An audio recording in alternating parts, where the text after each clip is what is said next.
Oke, teman-teman semuanya, kita masuk ya setelah kita belajar mikro skill gitu, mikro skillnya dari kemudian kemampuan mendengar, kemampuan untuk mendelivery pesan, kemampuan untuk memberikan feedback, kemudian kemampuan lain terkait sama keterbukaan kita, connection yang kita bisa bangun. Maka kita akan mulai masuk ke area yang lebih dalam, lebih praktikal lagi dan aplikatif lagi dalam kontekstual perusahaan Anda.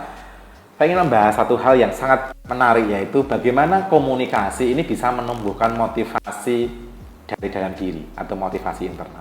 Bagaimana kok menggunakan komunikasi untuk memunculkan motivasi dari dalam diri. Seperti yang kita pahami teman-teman, motivasi ada yang dari luar, ada dari dalam. Semuanya perlu digunakan teman-teman semuanya. Kalau kita melihat ada salah satu ahli namanya Daniel Pink, di bukunya judulnya Drive, menyampaikan bahwa motivasi ini sudah berevolusi teman-teman semuanya. Jadi motivasi 1.0 adalah motivasi karena di drive sama biologi. Jadi biologi apa itu? Makan, kebutuhan tentang survival lah, itu adalah motivasi level 1. Jadi ketika orang itu just mencari, kerja untuk makan, maka dia di level 1 memang. Maka dia kan fokusnya cuma di biological. Motivasi dia adalah motivasi untuk survive. Nggak bisa diajak terlalu kreatif, karena survival kan.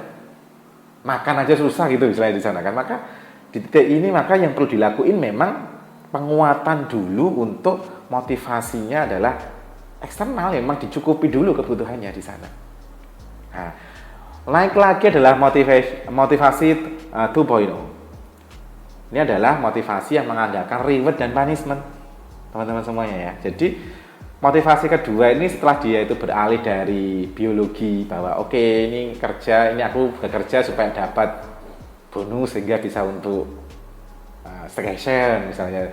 Ini aku bekerja dengan giat supaya aku nggak ditagih debt collector misalnya gitu ya di sana ya. Nah, ini orang termotivasi bekerja dengan baik itu karena motivasi eksternal, yaitu reward and punishment.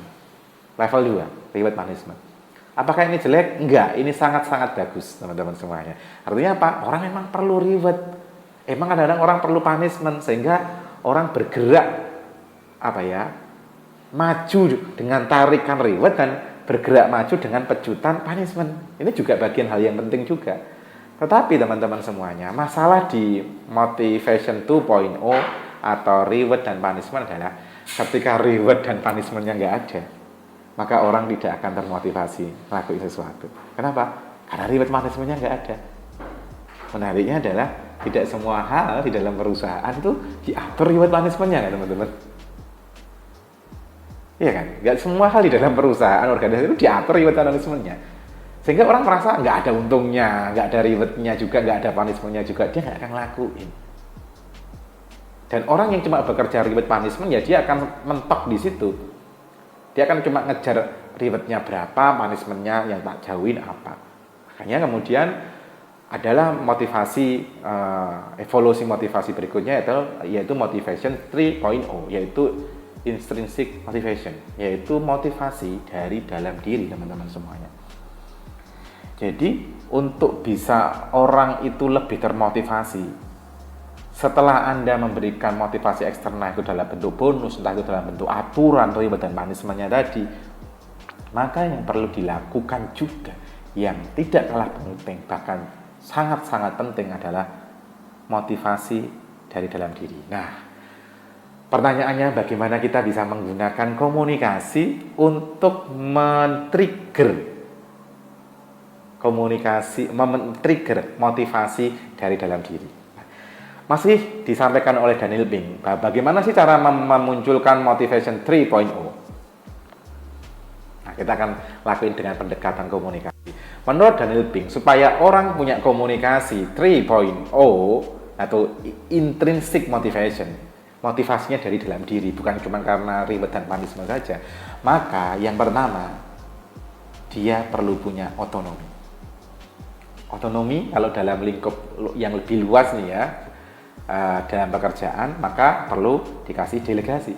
Semakin orang dikasih delegasi, dikasih otonomi untuk menjalankan pekerjaannya, tidak micromanagement gitu ya, yang kemudian semua terlalu kecil diatur, orang nggak merasa punya kebebasan untuk melakukan sesuai dengan caranya, itu akan mengurangi motivasinya orang.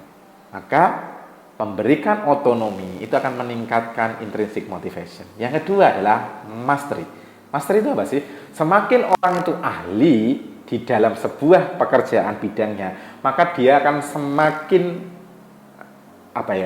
punya keinginan dari dalam diri untuk terus meningkatkan performanya.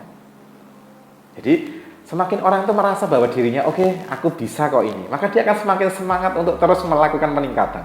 Kebalikannya ketika orang itu bekerja bolak-balik, ngelakuin bolak-balik, tapi dia nggak selalu salah, selalu gagal, itu dia merasa masteringnya jadi negatif kan, dia merasa kayak nggak bakatku deh, sehingga dia nggak ngelakuin motivasi internal dengan baik.